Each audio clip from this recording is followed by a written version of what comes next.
Hinulsulan ta ang atong mga sala, pangayo nato sa Ginoo ang grasya sa kaluoy o pasaylo. Kitang tanan. Nagapumisan ako sa Dios nga makagagahom sa tanan. O kaninyo mga igsuon, kay nakalapas ako dakuyamot sa hunahuna, sa pulong, o sa buhat, o sa wala sa pagbuhat sa anay buhaton. Kay akong sala, akong dakong sala. Busa na amoy ako sa Santa Maria kanunay-unay, sa tanang mga anghel ng mga santos, o kaninyong mga igsuon, pero inyo kong iampok sa Ginoo ang atong Diyos. Kaluyan, unta kita sa Dios nga magagahom sa tanang pasayloon sa atong mga sala. Dadon unta kita niya ngadto sa kinabuhing dayon. Amen.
Himaya sa Dios dito sa langit.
Magampo kita. O Amahan, gidumala mo ang tanan ngadto sa ilang kahingpitan, subay sa imong balaod ug sa gugma. Himuah nga mahigugma kami kanimo ug sa usag-usa kanamo. Aron mudangat kami nganha sa kinabuhing tunhay, kay alang niini imo kaming gibuhat. Kini among gipangayo pinaagi sa among Ginoong Hesukristo, imong anak, nga buhi ug hari uban kanimo sa Espiritu Santo. Dios nga usa hangtod sa kahangturan. Amen.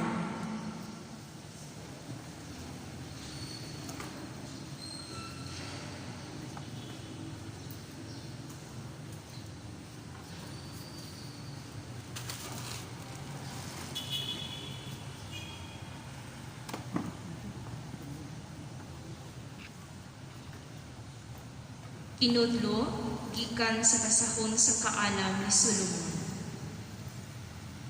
Ang dautan nagaingon. Ang matarong nga mga tao walay kapuslanan, kundili mga samukan lamang. Busa mangitag kita higayon sa paglaglag kanila. Supak sila sa atong gibuhat.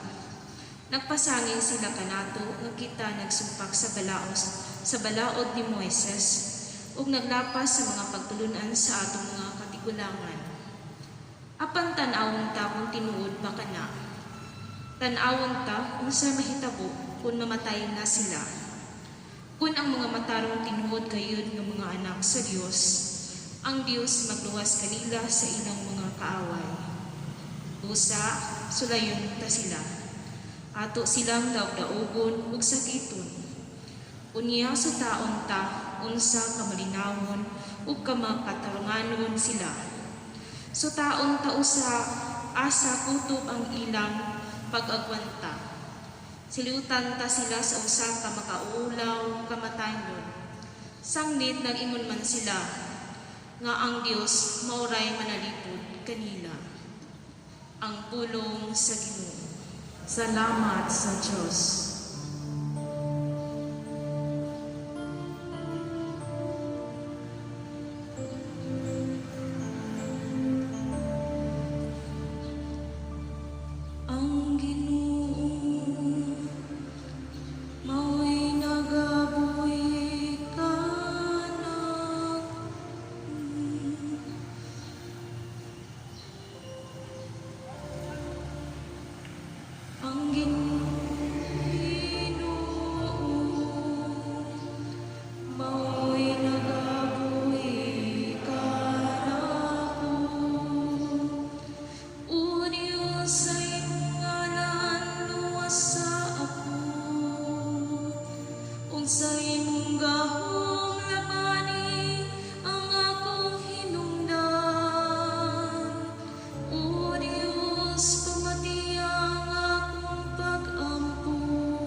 Tinutlo gikan sa sulat ni Santiago.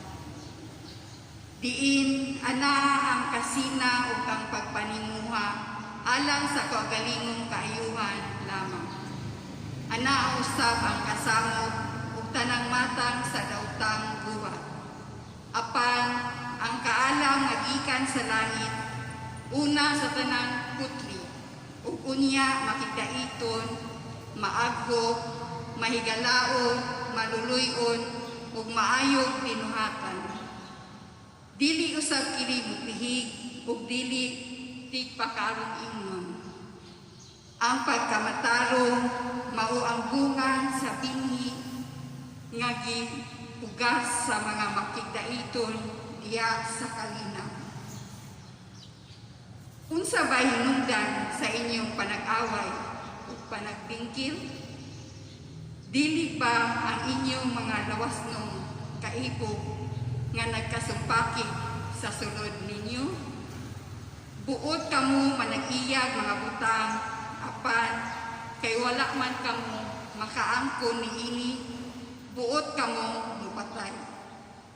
May gikaibkan kamo, apan wala ninyo kini makapot, busa nagbingkil kamo ug nag-away. Wala kamo makabaton sa inyong gitinguha, kay wala man kamo mangayo niini sa Dios. Ug sa dihang nangayo kamo, wala kamo hatagi, kay dautan man ang inyong tuyo. Nangayo kamo aron lamang pagtagbaw sa inyong mga lawasnong kaibog. Ang pulong sa Ginoo. Salamat sa Diyos.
Ang Ginoo maanaa kaninyo. Mana ang usab kanimo. Ang pagbasa sa Santos nga Ebanghelyo sumala ni San Marcos. Himayaon ikaw, o Ginoo. Og sa pagbiya ni Jesus og sa iyang mga tinun-an gikan didto, milata sila sa Galilea. Og dili niya buot nga adunay makahibalo, kay nagtudlo siya sa iyang mga tinun-an og nag-ingon kanila. Ang anak sa tawo itugyan ngadto sa mga kamot sa mga tawo, og patyon nila siya. Og human siya patya, iniglabay sa tulo ka adlaw, mabanhaw siya. Apan wala sila makasabot sa iyang gipamulong, ug nahadlok silang mangutana kaniya. Ug miabot sila sa Capernaum. Sa nakasulod na siya sa balay, nangutana siya kanila, unsa may inyong gilalisan dito sa dalan? Apan nahilom sila. Kay sa dalan, naglalis man sila sa usag-usa, kinsa ang labing dako.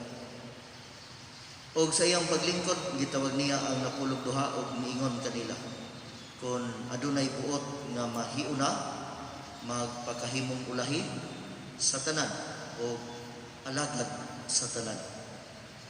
Og gikuha niya mo sa kabata, gipatindog niya kini sa ilang taliwala. ug gikugos niya kini ug miingon kanila, bisan kinsa nga mudawat sa usa ka bata nga sama niini sa akong ngalan, mudawat kanako. Bisan kinsa nga mudawat kanako, wala mudawat kanako kundi kaniya nga nagpadala kanako. Ang Ebanghelyo sa Ginoo. Daigon ikaw, O Kristo. Palihog manlingkod mga igsoon ko na ni Kristo. Happy Sunday kaninyong tanan. Happy Sunday sa At least nakasaulog kita sa atong santos nga misa nining Domingo ha. Salamatan nato ang Ginoo sa dakong pabor o grasya nga iyang gihatag sa atong kinabuhi. Luyo sa mga kabalaka, kahadlok, mga pagduha-duha, uban pang mga matang, mga babag diha sa ato ang paghatag sa atong kaugalingon nga na sa atong pagsunod sa kabubuton sa atong Ginoo. Kinsa karon dinhi ang dili gusto nga musikat? Kasi gusto nga musikat? Wala. Sige. Kinsa karon diri ang gusto nga mulabaw siya sa uban? O, pataas kamot. Wala gyapon. Kinsa diri ang gusto nga siya ang tan-awon nga dako, taas, halangdon, gamhanan, diha sa katilingban? Pataas kamot. Wala gyapon. Pareho gyud ay tanan mga bakakon. Nahi usa ka istorya. Alas 11 pa bitaw sunod nga misa, layo man nimo man. Ang usa ka obispo nakadungog og istorya nga na sa usa sa iyang mga pari nga gi-assign sa parokya nga naalagi daw sa nga pulong atong gamiton ani. Nay dili maayo nga mga panghitabo ug buhat diha sa parokya. Mahitungod ni ining mga butang nga kalibutanon. Usa kay bag-o man ang obispo, iyang usa sa iyahang mga tumong ug tinguha nga duawon ang kada parokya ug ang pari nga istoryahon para matabangan, no? Ug sa dihang pag-abot dito sa parokya ni Father Noel, ngalan lang niya, di ni tinuod. Pag-abot dito sa parokya ni Father Noel, layo pa gani ang obispo, isugat na ang mga tao. Bishop, good morning Bishop. Amin din na pagkahuman. Bishop, si Father bitaw Bishop kuan. Bishop oy, kining naikuan nya mailan mo gyud mo Father Bishop nga na sa ikuan kay kada kuan na may kuan gyud din has kumbinto Bishop. Bisan gani karon ang hay-hay magani og lampin sa luyo si Father ni. Sa mga reklamo sa mga tao, yun ang obispo, mao ba? Sige, akong istoryahon si Father. Sa pag-istorya na, ningon dayon ang obispo ngadto, ang pari ngadto sa obispo. Oy Bishop, good morning Bishop. Sunod Bishop, sunod. Sa imo, kape. Ati man ba kay obispo? Likod ang obispo, gipagape, gipaisnak. Istorya dayon sila sa pari. To cut the story short, di ba sig mutaas kayo ta, maabtan tagalas 11. Ang pangutana sa obispo, ningon siya nganha sa pari. Tinuod ba kining akong mga nadunggan nga istorya? May kabahin ni ining imong aktibidades sulod sa parokya o sa kumbinto. Ningon ang pari sa obispo, dili na tinuod Bishop. Uy, wag yun ko nagbuhat anak Bishop. Tanan yun, palipad yun tanan ang pari. Ningon dahil ang obispo, sige, ay mauman ang imong tubag. Pero parihag yun di ay ta. Yun ang obispo sa pari. Parihag yun di ay ta. Ada ko kay ngisi ang pari. Abi niya dito o yun ang obispo ba? Yung fungan din sa obispo. Pariho na yun ay tatawhanon. Mamakak lang gihapon. Sa dilig ito maang kono. Kita gusto nga mataas. Gusto ta, sulod sa itong kasing-kasing nga mulabaw sa uban. Gusto ta nga hangaron. Gusto ta nga tanawon. Gusto ta nga mobilib sila sa atong kaugalingon. Pero tama lang na sa ato ang pagbati. Kaya maulaw ta nga musulti ngadto sa uban. May pariay ta kay ingana ang atong pagbati og kuna-una.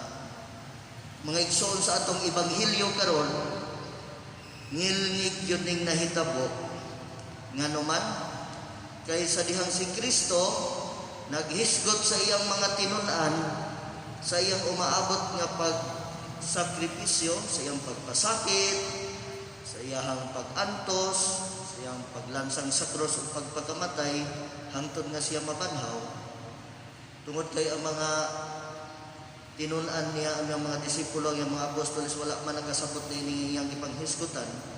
Ang ila lang na handom nga naghisgot ang Ginoo niini kay maghari na siya. Busa, sa gipakita nga batasan sa mga apostoles sa iyang mga tinun-an, imbes mamalandong sila dina sa umaabot nga passion sa atong Ginoo, passion and death of Christ, naglalis na hinuon sila nga kinsa unya ang mulabaw kanila kung mahitabo na kining mga butanga. Parehara ko na sa pamilya, daghan ang mga anak, hamtong na ang mga ginikanan. Nagtuo ba dahil ang huna-huna sa inyong mga anak ang pag-atiman diha kaninyo? Sa pagkatinuod, musugot mo sa dili ang huna-huna sa uban sa inyong mga anak, ang katigayunan na lang nga inyong ibilin. Kinsa ang makapanag-iya o kinsa ang mahimong dako. Ulahin na o ikaduha na lang ng pag-atiman kaninyo. Mabitaw ng pumamamatay ang ginikanan o niya walay insakto nga last will and testament.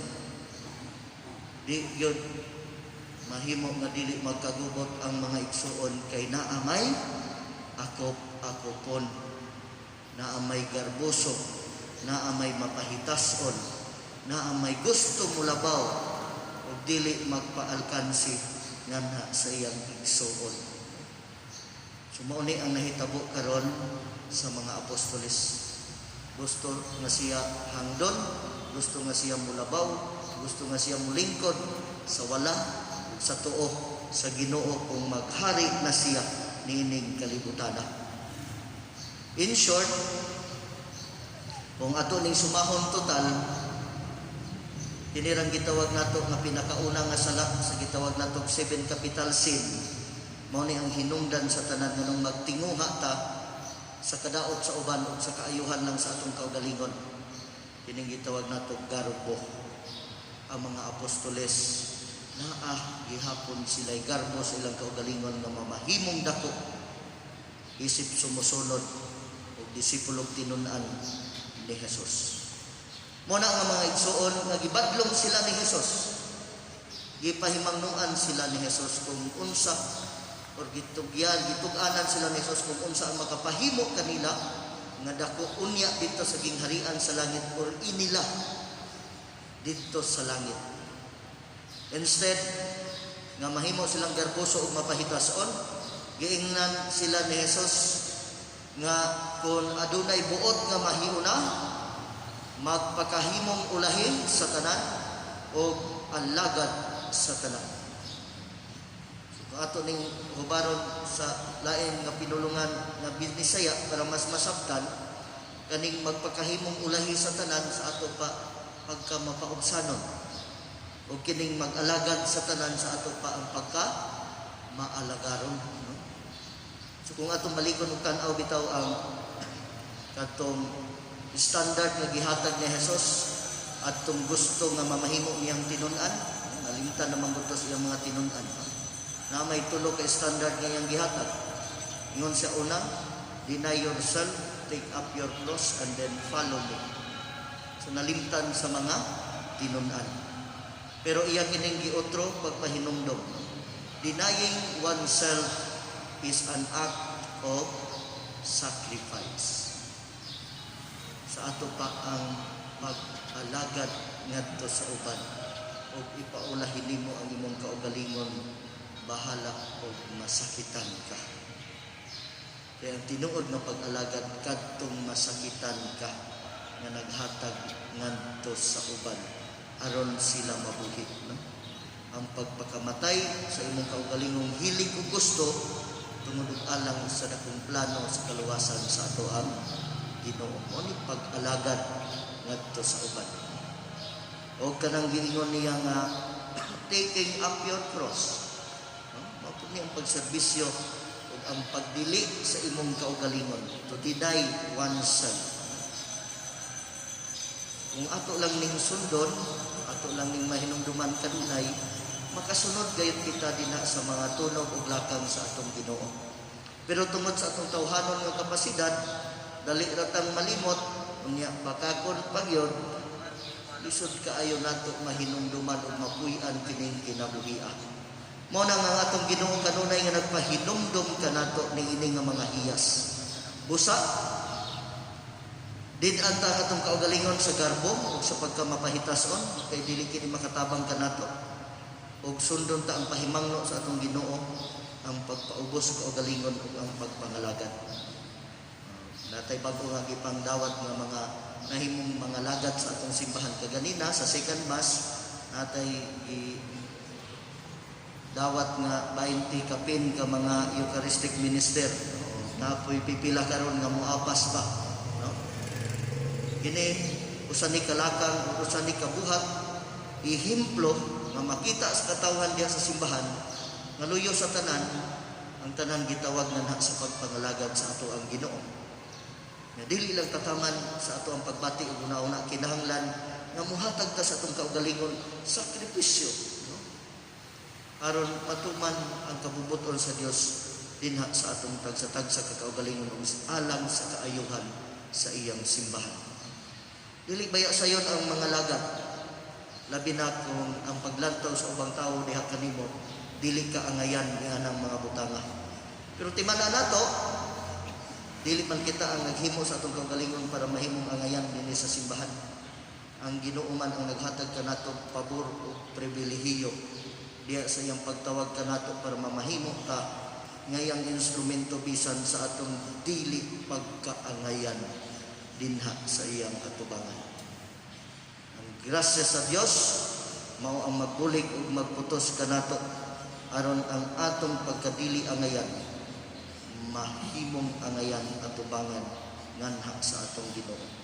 Busa kung gusto ta nga mahimong angayan diha sa atong pagpangalagad ug matinud-anon ta nga magpaubos sa atong kaugalingon, magsaligta sa grasya sa Ginoo ug lid-an ta ang atong kaugalingon nga magpasigarbo ug mahimong mapahitason diha sa atong pagsunod sa kabubuton sa Ginoo. Sa katapusan, gikuha sa Ginoo ang usa ka bata ug ipatindog niya kini sa ilang taliwala. Human gikugos ug miingon kanila, bisan kinsa nga mudawat sa usa ka bata nga sama niini sa ako ngalan, mudawat kanako. Bisan kinsa nga mudawat kanako, wala mudawat kanako kun dili kaniya usab nga nagpadala kanako. Nganong bata man ang gikuha ni Kristo, nganong dili hamtong, nganong dili kadtong mga nindot, or nganong dili mga kadtong maayo, nganong bata? Tungod kay sa panahon sa atong Ginoo, ang simbolo sa usa ka bata dili simbolo nga sentro sa pananaw sa katawhan. Dili pareho sa atong panahon karon, makakita ganita og bata, dali kayo nato, dali ta maagni sa bata, no? Kay ang bata sentro sa atong pananaw diha sa pamilya. Pero sa pagkatinuod sa panahon sa atong Ginoo, ang mga bata walay katungod, walay tingog sa katilingban, iwit, ulahi, walay bili, sama sa mga balo ug mga masakiton, mga kapos, mga hinikawan. Muna nga gikuha ni Jesus ang usa ka bata para pagpahinumdom sa iyang mga tinun-an nga kung kinsa gani ang mag-atiman, mag-alagad ug muhatag sa iyang kaugalingon niining mga tawhana ngining girepresenta sa mga bata, aduna siya'y dako nga ganti nga nagpaabot dito sa gingharian sa langit. O posible siya nga mamahimong dako or importante ngadto sa gingharian sa Ginoo. Busa mong igsuon diha sa atong pagpaubos sa atong kaugalingon ug sa pagpangalagad. Dili nato kalimtan kining pahinumdom sa atong Ginoo. Ang pagpangalagad ngadto sa mga nagkinahanglan, sa mga kabustang mga igsuon, mga masakiton, kadtong mga hinikawan o sinalikway, kadtong i-consider nato karon sa atong panahon ng mga walay bili o mga walay pulos. Sila ang naay dako nga luna sa kasing-kasing sa atong Ginoo. Kung dawat kita kanila, sama sa pagdawat sa Ginoo diha kanila, wala lang kita ni dawat kang Hesus, kundi ni dawat usab kita sa iyang amahan, sa atong amahan nga tuwa sa langit nga nagpadala kaniya. Sa atong pagpadayon ining santos nga misa, atong pangayoon ang dugang panggrasya, ang grasya nga mahimo kayo kitang tinuod nga mapaubsanon diha sa atong kaugalingon sama ni Kristo, nga makadawat usab kita diha sa grasya sa pagpangalagad sama sa atong Ginoo, sama sa iyang paghatag sa iyang kaugalingon, sa iyang kinabuhi, pag-ula sa iyang dugo tumudog alam sa kaayuhan ug kaluwasan sa katawhan o sa katapusan. Pangayoon nato ang grasya nga may magtabang kanato, naluyo ni ining tanan, luyo sa atong pagkadili takos, pagkadili angayan, na ang grasya sa Ginoo nga maghimo kanato nga angayan ug takos dina sa tagsa nato ka mga tawag sa kinabuhi. Labi na sa pagserbisyo sa simbahan o sa atong pagtagad o pag-atiman, sa atong pagtabang nga sa mga kaigsuonan ka nga mga kabos, sinalikway, nga masakiton, nga ubos sa katilingban, mga walay bili diya sa atong pananaw ni ining kalibutana. Apan dako ug luna sa kasing-kasing sa atong Ginoo. Palihog manindog atong litukon ang atong pagtuo kitang tanan. Nagatuo kami sa usa ka Dios, ang Amahan, ang makagagahom sa tanan, magbubuhat sa langit ug sa yuta, ug sa tanang mga makita ug dili makita. Nagatuo kami sa usa ka Ginoo, sa Hesukristo ang bugtong anak sa Dios, gianak sa Amahan sa wala pay katuigan, Dios gikan sa Dios, kahayag gikan sa kahayag, matuod nga Dios gikan sa Dios nga matuod. Gianak dili binuhat usag kinaiya sa Amahan. Pinaagi kaniya na mahimo ang tanan. Tungod kanatong mga tao alang sa atong kaluwasan. Nikanaog siya gikan sa langit, sa lalang sa Espiritu Santo. Nahimo siya nga may lawas gikan ni Maria maulay ug nahimong tao. Tungod kanato kilansang siya sa krus sa sugo ni Poncio Pilato. Naganto siya namatay o gilubong. Sa ikatulong adlaw na banhaw siya aron matuman ang kasulatan. Misaka siya sa langit o nagalingkod sa tuo sa Amahan. Mubalik siya ng himayaon aron paghukom sa mga buhi o mga minatay ug ang iyang gingharian walay katapusan. Nagatuo kami sa Espiritu Santo, ang Ginoo o magahatag sa kinabuhi. Nagagikan siya sa Amahan o sa Anak, dungan sa Amahan o sa Anak, isimba siya o gihimaya ug misulti pinaagi sa mga propeta. Nagatuo kami sa usa santos, katoliko ug apostoliko nga simbahan. Nagaila kami sa usa ka bunyag alang sa kaparsayloan sa mga sala. Nagapaabot kami sa pagkabanhaw sa mga minatay ug sa kinabuhi sa umaabot nga kalibutan. Amen.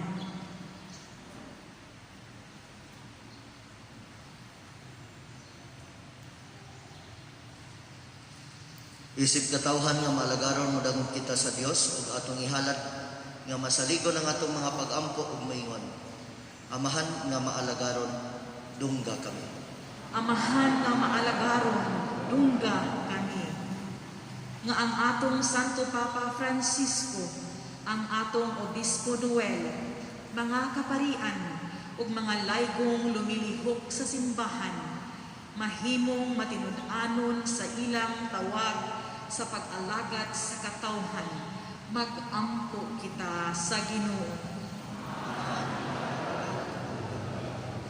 Nga ang atong mga pangulo sa nasod, lokal ug nasyonal, magpatunhay sa mga mithi sa kalinaw, hustisya ug kahiusahan diha sa ilang pag-alagad sa katawhan, mag-ampo kita sa Ginoo. Nga dili unta kita mawad-an o paglaom o pagsalig sa Dios, nga puno sa kaluoy, taliwala sa krisis ug mga pagsulay nga atong giatubang karon, mag-ampo kita sa Ginoo.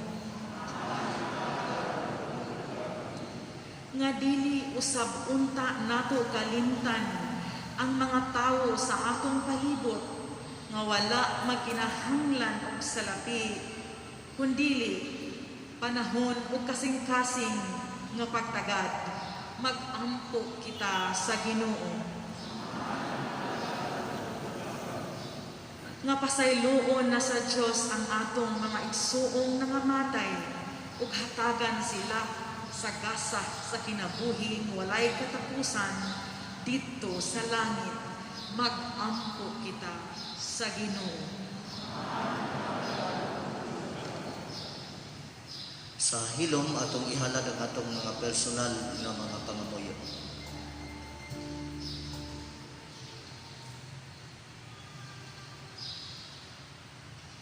Gamahanang Amahan, ikaw ang among tiunay nga ehemplo sa mga paubsanong pag-alagad. Dasiga kami nga moalagad nga walay pagpihig ngadto sa among mga kaigsuonan nga nagkinahanglan pinaagi ni Kristo among Ginoo. Amen. Atong andamon, atong kaugalingon alang sa paghalad.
Mga igsoon, pag-ampo kamo aron ang ako ang inyong sakripisyo, dawaton unta sa Dios ang Amahan, makagagahom sa tanan.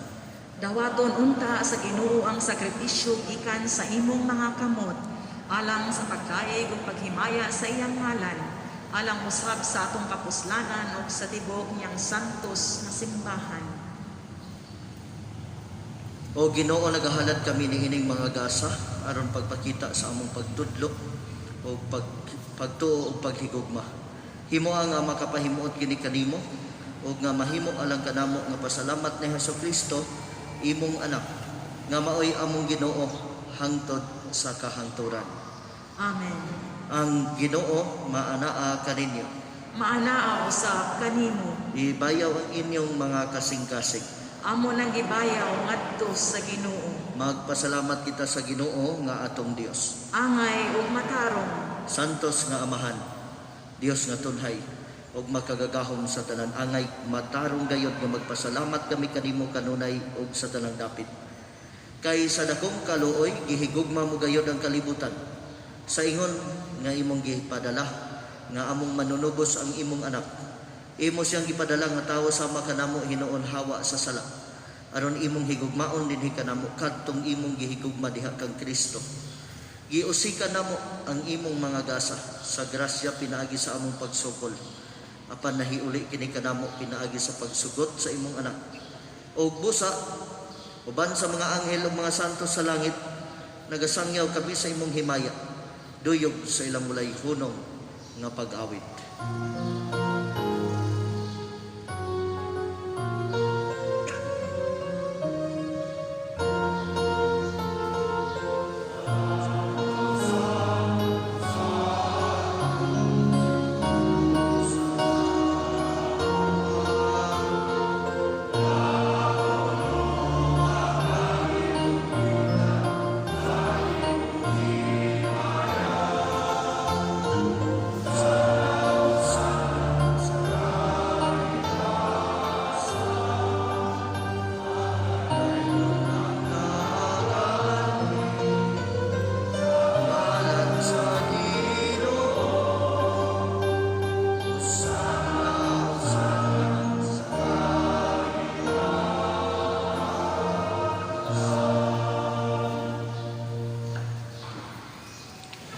Santos gid ikaw Ginoo ang tuburan sa tanang ka santos, ipadalay mong espiritu pag santos ni ining mga gasa aron mahimo kini alang kanamo. Ngalawas og dugo ni Hesukristo among Ginoo. Sa pagpasakit sa iyang kaugalingon, may kuha siya og pan. Mipasalamat kanimo.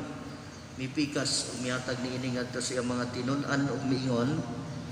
Dawata kini ninyo nga tanan og kana kay kini mao nga akong lawas nga itugyan alang kaninyo.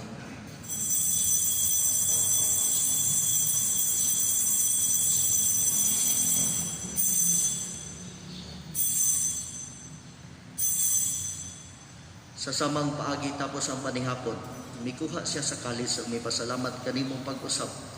Mihatag ni ini ngadto siya mga tinun-an ug miingon. Dawata kini og Panginoong kamong tanan gikan niini, kay kini mao ang kalis sa akong dugo sa bagong tunhay nga kasabutan ang dugo nga iula alang kaninyo. Galang sa tanang mga tawo aron ang mga sala mapasaylo. Buhata kini aron paghandom kanako.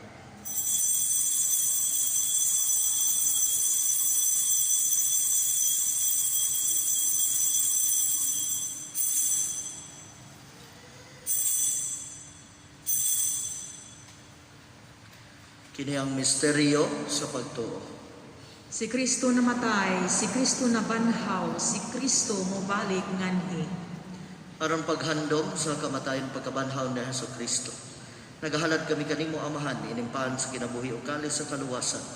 Nagapasalamat kami kanimo tungod kay imo kaming giisip nga ngayan nga moatubang ug moalagad kanimo. Himoa nga kami nga mga lawat sa lawas ug dugo ni Kristo magkahiusa diha sa Espiritu Santo. Hinumdumi Ginoo ang imong simbahan sa tibuok kalibutan. Imo nga mahingpit kami diha sa gugma uban ni Francisco among Papa, ni Noel among Obispo, sa tanang mga kaparian, sa tanang mga kaigsuonan namong mga relyoso o mga relyosa. Hinumdumi usab ang among mga igsuon nga nangamatay na. Kining mga kalag karon nga among gihalad gilakip ni Santos nga misa, ban sa mga kalag sa among mga paryente kaila ug mga higala, labi na gayud kadtong mga kalag nga nangamatay tungod sa COVID-19 ug ang tanang kalag nga nasa purgatorio. Malaumon Ginoo mabanhaw silang tanan diha sa imong kaluoy, dada silang tanan sa pagsudong sa kahayag sa imong panagway. Kaluy kaming tanan, himo kaming angayan nga makaambit sa kinabuhing tunhay, uban ni Maria ang ilang nga ulay sa Dios, uban ni San Jose ang iyang bana,